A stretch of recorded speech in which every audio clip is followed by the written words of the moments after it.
Yes ashimwe.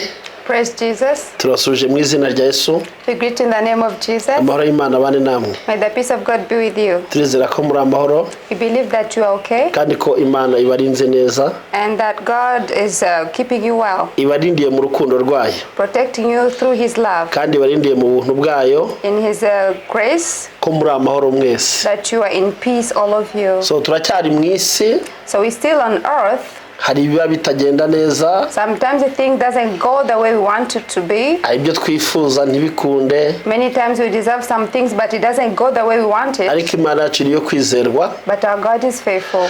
Izabisohoza. It will fulfill it. Imana yacu ni y'abazima. Our God is a God of living.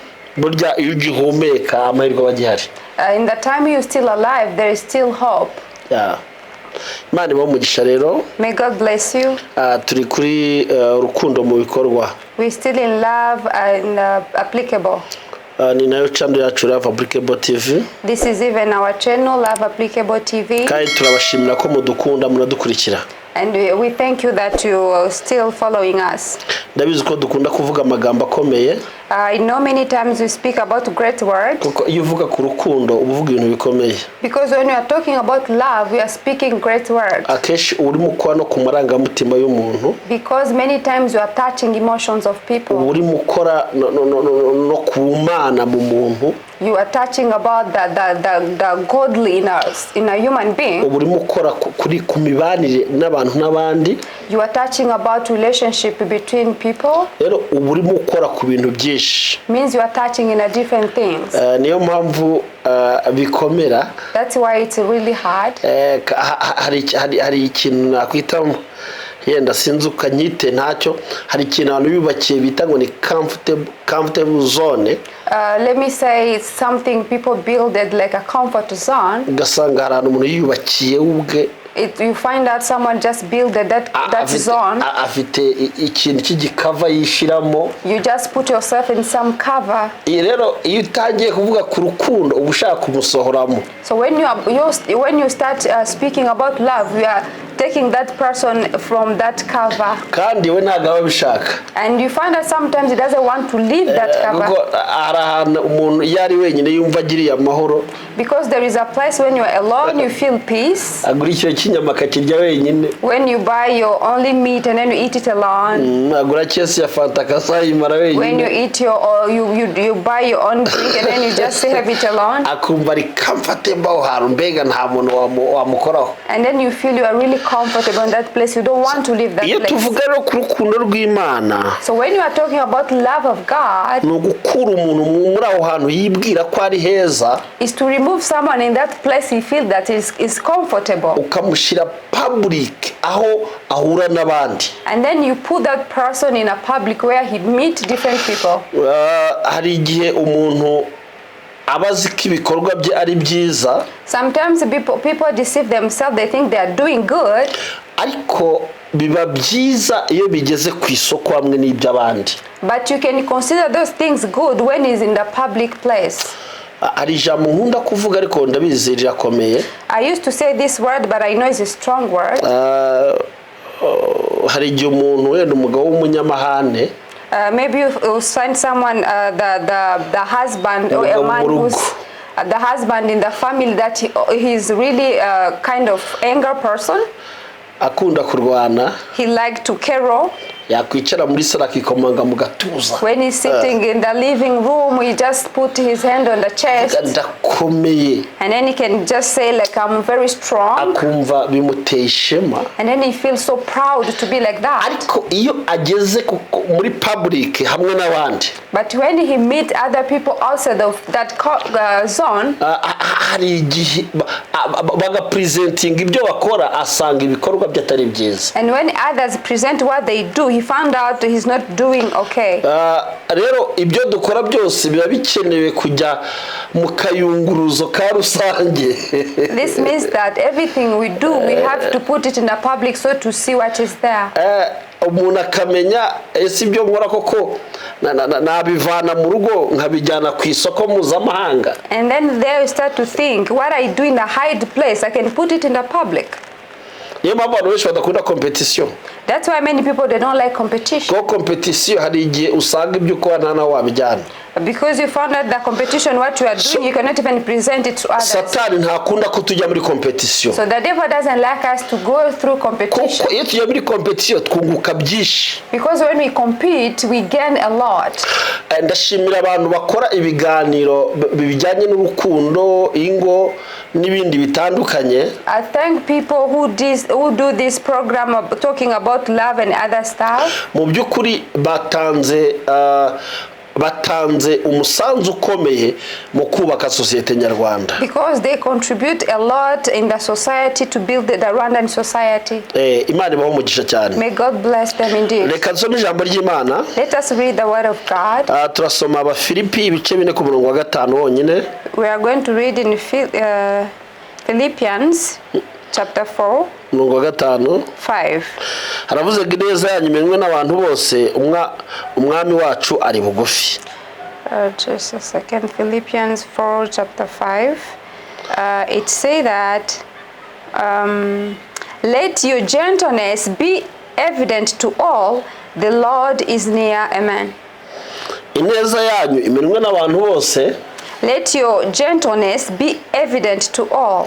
Ebega ibyo dukora byiza reka bimenywe n'abantu bose. Means what we do good, let us be known by everyone. Kubera iki umwami wacu ari bugufi? Because our Lord is near. Undi ahangaha harakomeye. Actually here it is really a very strong word. Ngira ngo isi ukuntu hari igihe ishuka abantu kwiryoshye umuntu agira ngo azayiguma ibihe byose. Sometimes the world deceive people, they think it is really a nice place to be and then you can live here forever. Buri niyo mpamvu usanga ahantu havugirwa amagambo ajya kumera nk'ukuri. N'abakozi b'Imana bigishiriza ukuri ni kwirimbi. That's why you found that where you find people they are speaking about the word that seems to be like truth, you find that they do it in the funeral place. Koko kwirimbi abantu bose wawe n'umuntu abwiye ati bene data noneho mwihangane tuzahurira mu ijuru. Because you find that in that place, the funeral place, everyone is really sad, and then if you tell them just be still, we'll meet in the heaven. Ariko hanze y'ibyo ngibyo twese tuvuga ibintu by'ubutunzi, tuvuga iterambere, tuvuga But out of that, we found that we're always talking about someone to be great, someone to advance in life. Ariko ijuru rirahari. But the heaven exists. Rero Paul yandikira urwandiko Abafilipi. So Paul written to Philippians, arababwira ngo ineza yanyu imenywe n'abantu bose. He said your gentleness let be evident to all. Imana yaraturemye ariko yaturemeye imirimo myiza. God created us but to do good things. Kandi imirimo ikamenywa n'abantu bose. And those good things to be known by everyone. Umuhamya wa mbere dufite nuwo turana mu buriri. The first witness is the one we sleep together, the one we live together in the house. Wa kabiri n'abana barara hafa mu cyumba. The second witness is children who sleep there in the house. Wa gatatu ukomeye ari nayo cyakuvugaho ni bano bana badufasha mu rugo cyangwa umukozi tuvuga mu rugo ntacyo bitwaye kawesha umukozi. The third witness is these housemates, they help us at home. Uyu nguyu ni uzi byinshi cyane. Because this one he knows a lot of things. Uza kubaza mugenzi wawe mu rugo umubaze utariko ubu ngubu Yesu aramutse aje akazana urwandiko kugira ngo tujye mu ijuru ariko ufite sinyatire yanyu akaba ari umukozi uti twagenda cyane twagenda. Please, I would like for you to ask someone if Jesus brought a letter and then in that letter someone must sign like a final signature for you to go in the heaven. And then that someone must be the housemaid to sign it so for you go to the heaven. Do you think you can get that approval? And then please just tell me what the one you asked answered you. Arero ndashaka tuganira uko dufata uko dukunda uko tugaragariza imyitwarire myiza abakozi cyangwa abana badufasha imirimo mu rugo. So here what I want to talk about is how we treat or how our relationship with the housemaids home. icyambe tugomba kumenya nuko nabo n'abantu nk'abandi. The first thing we must know, they are human beings as us. Umuntu umwe yigeze kugusha ko babana. One person was looking for someone to live together. No abona umukobwa wakoraga mu rugo ariko ari imibereho ariko afite ikimero cyiza anyway. And then he found out there was a girl or a woman was a housemaid in some home, but it was just because that woman must do that job because he didn't have another way to do so, but she was really a beautiful woman. Nuko yabwira wabwira akabwira ngo we utita umukozi wo mu rugo. But when she shared that thing, the feeling he had, and then people, they could tell him, are you going to be in love with the housemaid? And then he was like, why are you devalue yourself? Abantu benshi batekerezaho kubana n'umwana ukora akazi mu rugo kamuga akazi katari hejuru cyane katarako muri office bakumva ko kwitesha agaciro. Many people, they think when you have a relationship with someone who doesn't have a good value, a good life, it's like you no longer have any value in the society. Ariko ntabwo ariko biri. But it's not that way. Iyi si iraduchallenginze cyangwa iraduhinyuje kugera ku rwego tubonye ko ibintu byose bishoboka.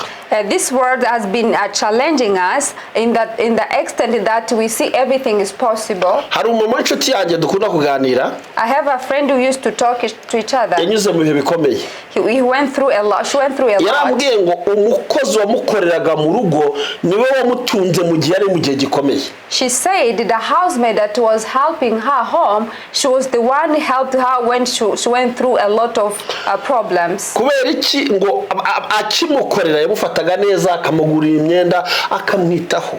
Because when that housemaid was living in her house, she treated her like her daughter, and then when she got to find a good job, she helped her in the return. Hari ibintu tutita ariko by'ingenzi. So there are many things we don't really value them, and they are really necessary.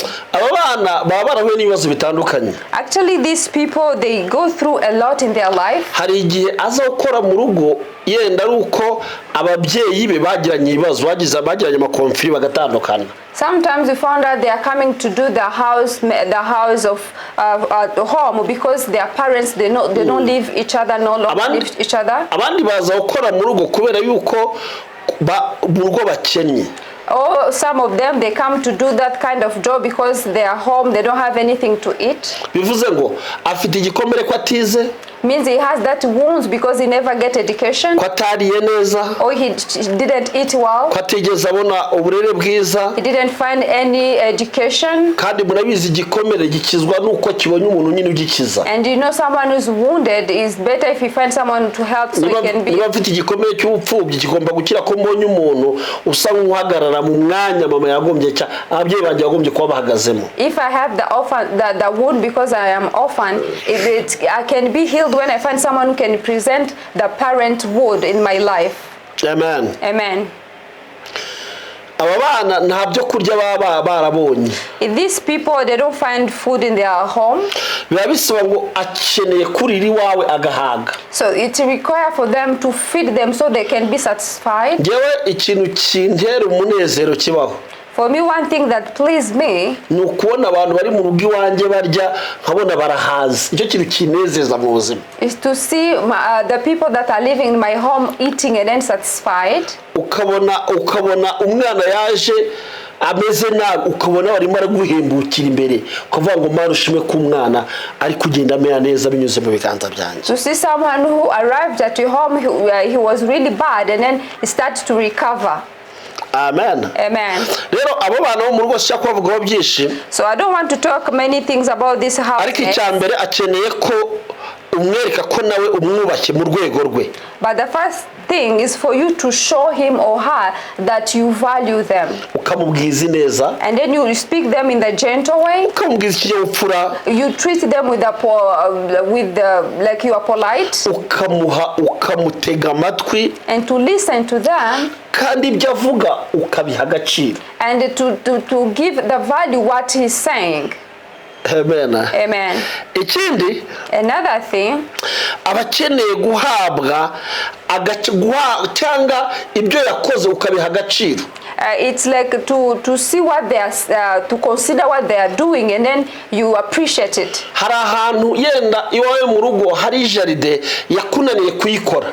Maybe you have a gardener, but you didn't know how to take care of it. wenda kunsubiza ngo yananiye mfite n'amafaranga kutashyizemo se ngo ayikore kwategereje ngo umwana aze. And then you didn't do it before, but when he's there, he's doing good. bivuze ngo amafaranga ntiyakoreye nyine atari umuntu. Because it's not just about money, it's someone who knows how to do a job. none arahakoze urabona hameze neza. And then you can see she has been doing good. Now the place looks really good. wishaka amakosa hatari. Don't look for any mistake where there is no mistake. wende guhinduka umugenzacyaha. Just to be there like a judge. ahubwo mubwira uti hosha wakoze neza kabisa waharyoheje. But good to appreciate what she's doing. Imana ishimwe cyane. Praise to God. Ni ngombwa kuzirikana umwete we n'imbaraga aba yakoresheje. It is really good to consider the effort and what he did. ko bwitakaza wagakoze neza. And then to appreciate telling her what you did really you did it ibyo well. kurya biraryoshye. The food you cooked is really komereza aho delicious. sha bizagenda neza. Please keep it up, is good. ukamubwira ko ubuzima butarangiriye aho ngaho. And then you tell her there is more in life. ukamubwira ko ejo nawe azubaka akagira urugo. And then you give him like hope even tomorrow for you have a family. ukamubwira ko nawe azagira abana. You have a children. ukamubwira amagambo meza. Just please tell her good words. Amen. Amen. Amen. Amen. ugomba kumureba uburyo bumufasha gukora uburyo. You must look for the way to help her so he can do his own business. kumuremera uburyo gukora akazi kaho ngaho. To help her the way she can fulfill his duty home. hari igihe ushobora kubwira umuntu ngo ndashaka kuharura yenda aha ngaha ariko nta gikoresho wamuhaye. It's like you are telling someone maybe to clean the garden, but you didn't give her what he's going to use so he can do that. Jewe nzi abantu. For me, I know some people. bashaka no kuba ibiryo barya ibiryo bimeze neza ariko nta buryo bahaye umukozi ngo ajye guhaha. I know some people, they want to eat good food, but they didn't give enough money to the housemaid to find that food. ugomba kumenya niba ikenewe byose bihari. So you must make sure that everything is needed that is there in the house. urabizi uvoma kure amazi ava kure. You know that where you can find water is far from nta home. kigega ufite. You don't have the tank home. ariko izuba rimaze igihe ryaka. And it has been really so sunny. wowe ntiwajya kure ntiwajyayo. And you know you are not able to go there to find water. ariko ukavuga ngo umwana ajya uragenda yikoreye abawe bo bajyayo. But you just want that husband to look for water from far from home. niyo mpamvu barangiza umwana bamugiriye nabi. That's why they end up doing bad thing to your children. ukagira ngo ni ikikumbe kwa kuri umwita igicucu umwita ikigoryi uvuga ko cyataye ubwenge bigenda bimwirundamo iyo bituritse akora ikintu kitari cyiza. And the reason why it's because you have been treating her very bad, and then for her also she find the way to repay you back through your children. ugomba kumwereka impuhwe kandi ko umwumva cyane. You have to show sympathy and then to show her that you can listen to them. ukanamwereka ko ushize mu mwanya we. And then you just show her that you can put yourself in her shoes. niba ari ikiruhuko ukakimutiruhuka ubuzima ni ingenzi mwana wanjye akazi ntabwo gashira. If it's like a break, just give her a break and then say, yes, you can continue later, but take a little bit of the break. kugera ku rwego umwana kwita mama. In the extent that person can have a trust in you and it call you that mom. nawe umuhamagara mu izina nk'umwana wawe. And then for you to call her with her name like your child. ni tantine ni cya gikozi ni cya kiburabwenge ibyo ntabwo bikwiriye inshuti zanjye. But for us, if that we call them different names, that is not good.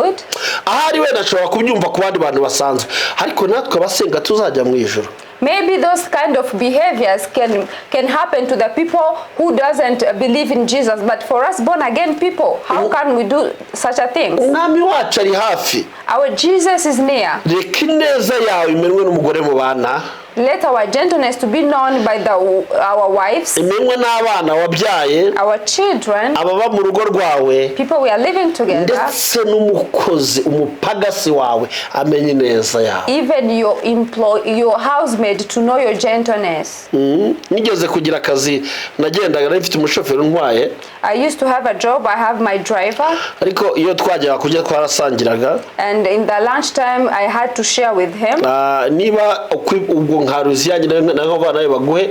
If it's a buffet, we go together and then we eat at the same place. Nyuma yajya gukora ahantu kuko akazi kanjye kari gahagaze yajya gukora ahandi hantu. And then later on my job was stopped and then he find a job in another place. Abona umubosi utarigeze umuha na gatoya. And then he found out another boss that is very different from me. Uyu munsi iyo duhuye numva n'umutima wanjye wabaye kuko yabaye nabi cyane. Even today when I meet him, I see he looks so bad. Umuntu aragutwaye atwaye ubuzima bwawe. Someone is driving your life. Ariko urariye ntumuhaye. But when you went to have a lunch, you don't give to him. Ubutekereza ko niki muri wowe utekereza? What are you thinking in that moment? Ntabwo ari byiza. It's not a good thing to do. Imana ishimwe cyane. Praise to God. Rero tugomba kubona ko nabari abantu. So we have to treat them as human beings. Niba ikiruhuko kimuha. If it's a day off, we just give it to him. Ukamufata nk'umwana wawe. And then treat him as your child. Ikindi nekereza byibuze simvuze ngumwe byishida ariko niba waguriye abana bawe impano ari batanu nawe muzanire impano nto yishime ko nawe umwana mu bandi. Another thing I think maybe we can do, when you are buying like a gift to your children, don't buy like the same value gift to him, but give him just something to appreciate. Niba yakoze unobwe uti kubw'ikintu wakoze shandala kongeje umwongeze.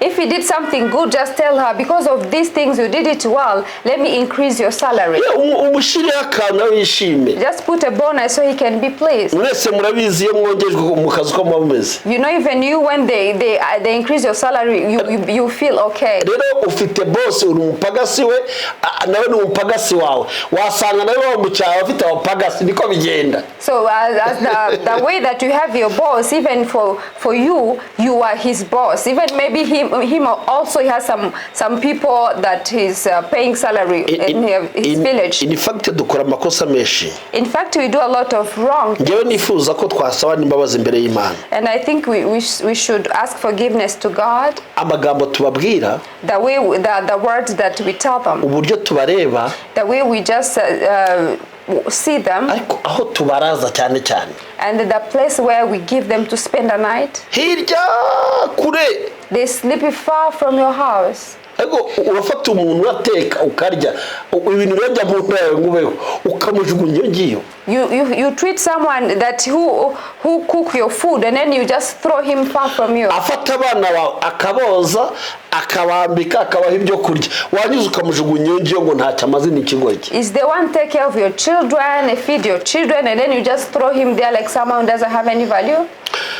Inshuti z'Imana. My brethren, iki kintu giteye ubwoba. This is really a serious thing.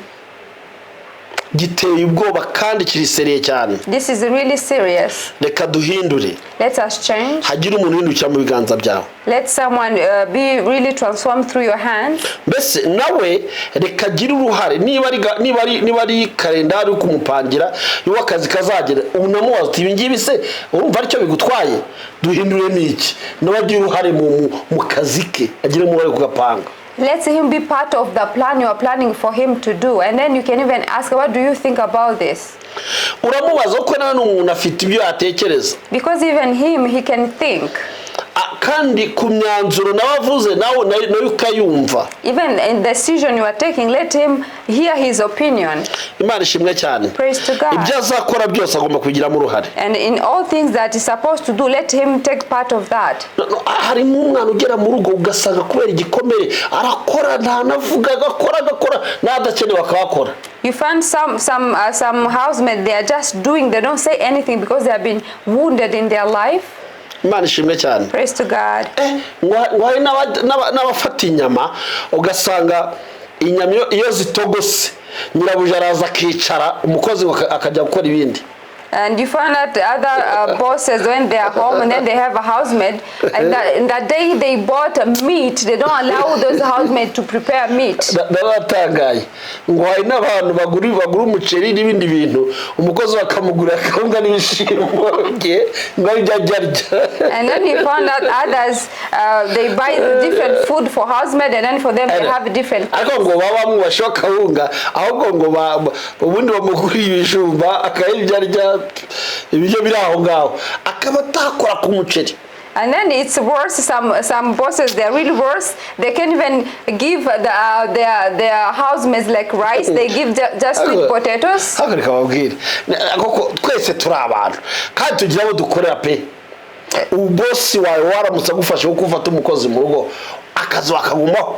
And as you know, everyone, you have your boss. Can you think if your own boss treat you the way you treat your housemaid? Lero reka mabwire reka no tuwafate nk'abantu. So let us treat them as human beings.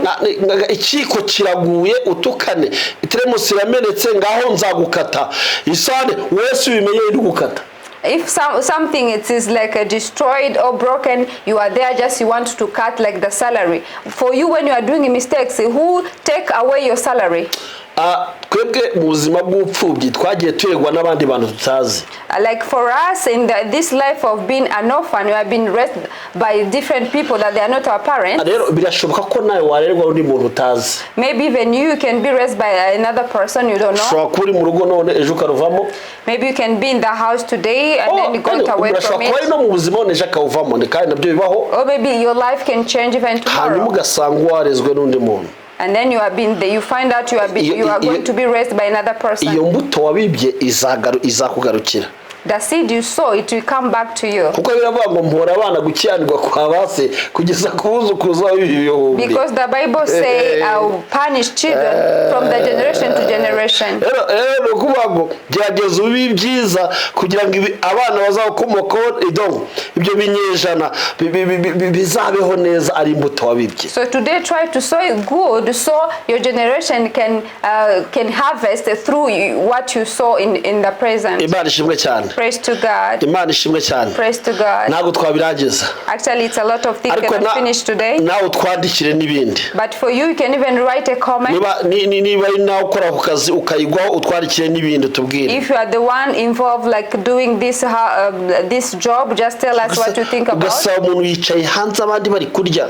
You find that some people, they are employees, they are sitting outside, and then others they are eating inside the house. Reka yicare ku meza yarireho nawe n'umwana. Share with them on the table because it's a child. Niba uguze imyenda ye mugure nawe n'umwana kandi uyamukata. If you are buying some clothes, please buy something to her as well or him. Hallelujah. Hallelujah. Mana muri wampera umugisha. May God of peace bless you. Reka duhindure. Let us change. Urwo nirwo rukundo rw'Imana. That is the love of God. N'ikimari duhamagariye. That's what God is looking for. Impamvu Imana yagusigaje. Why God keeping you alive? Impamvu Imana yaguhaye ibyo kurya.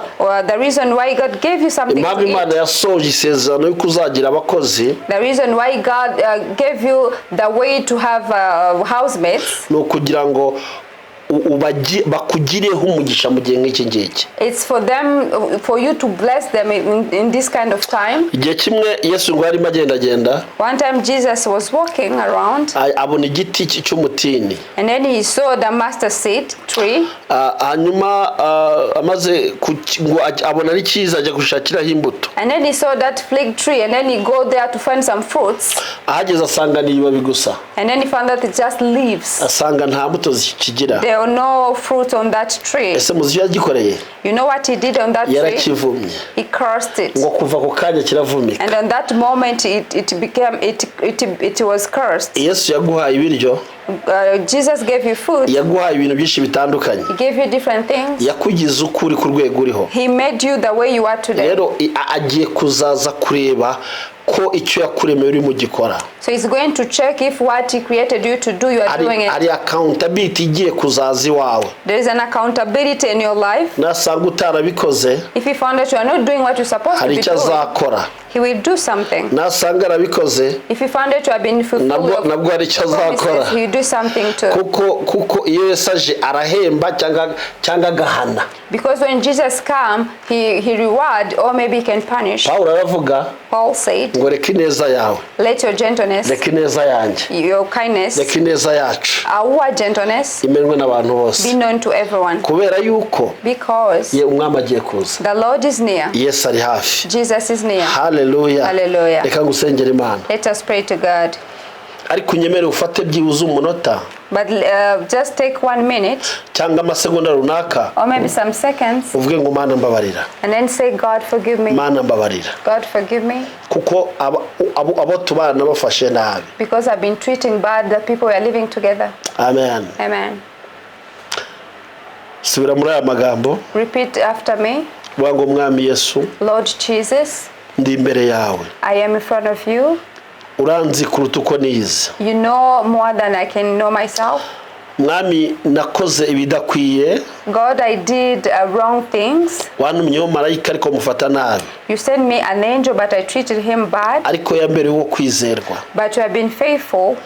We marayika cyangwa abana bambereye abo kwizerwa. But this angel, all these people, they have been faithful to me. Ntabwo batetse ngo banyice. They didn't poison me. Ntabwo banyiciye abana. They didn't even killed my children. Ntabwo bantwikiye inzu. They didn't even burn my house. Ahubwo babereye abizerwa. But they have been really faithful. Ariko ngiye narabatengushye. But for them I deceived them. Ariko numvise ko bidakwiye. But today I just heard it's not good what I did. Ndakwinginze ngo mbabarira. So Father, I really ask for you to forgive me. Mbabarira. Forgive me. Mbabarira. Forgive me. Mbabarira. Forgive me. Ngiye kujya mbafata neza. From today I'm going to treat them good. Kugira ngo nuza. So when you come, uzamikamba ry'ubugingo. So I'll be rewarded with a crown. Kandi nkiri mwisi. And in the time I'm still here, mwami neza ngizamenwe n'abantu bose. So my gentleness to be known with everyone. Mbisabye nizeye mu izina rya Yesu. In the name of Jesus we pray. Amen. Amen. Muri Imana bane namwe. May the peace of God be with you. Turabakunda. We love you. Shalom shalom. Shalom shalom. Amen. Amen. Amen.